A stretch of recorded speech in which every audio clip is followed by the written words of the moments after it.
ఈ దిన వాక్య భాగం 51వ కీర్తన. దేవా, నీ కృప చొప్పున నన్ను కరుణింపుము.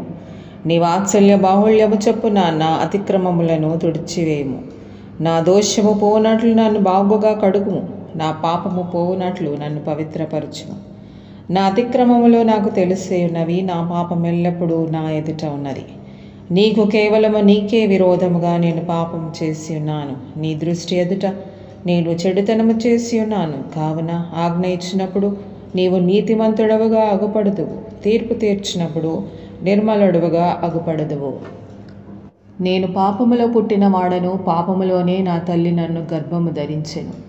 నీవు అంతరంగములో సత్యము కోరుచున్నావు, అంతర్యమున నాకు జ్ఞానము తెలియజేయుదువు. నేను పవిత్రుడనగునట్లు హిస్సోపుతో నా పాపము పరిహరింపుము. హిమము కంటెను నేను తెల్లగా ఉండినట్లు నీవు నన్ను కడుగుము. ఉత్సాహ సంతోషములు నాకు వినిపింపుము. అప్పుడు నీవు విరిచిన ఎముకలు హర్షించును. నా పాపములకు విముఖుడవు కమ్ము. నా దోషములన్నిటినీ తుడిచివేయము. దేవా, నా యందు శుద్ధ హృదయము కలుగజేయము. నా అంతరంగములో స్థిరమైన మనస్సు నూతనముగా పుట్టించుము. నీ సన్నిధిలో నుండి నన్ను త్రోసివేయకుము. నీ పరిశుద్ధాత్మను నా యొద్ద నుండి తీసివేయకుము. నీ రక్షణానందము నాకు మరలా పుట్టించుము.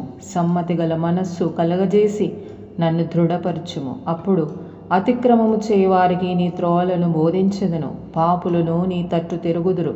దేవా, నా రక్షణకర్తయగు దేవా, రక్తాపరాధము నుండి నన్ను విడిపింపుము.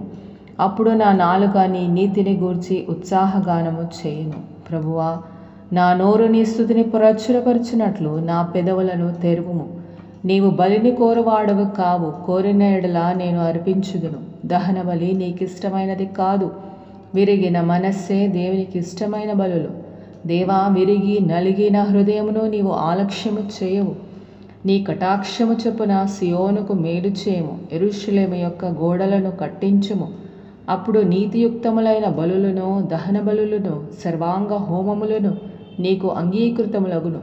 అప్పుడు జనులు నీ బలిపీఠము మీద కోడలను అర్పించుదురు. ఆమేన్. God bless you.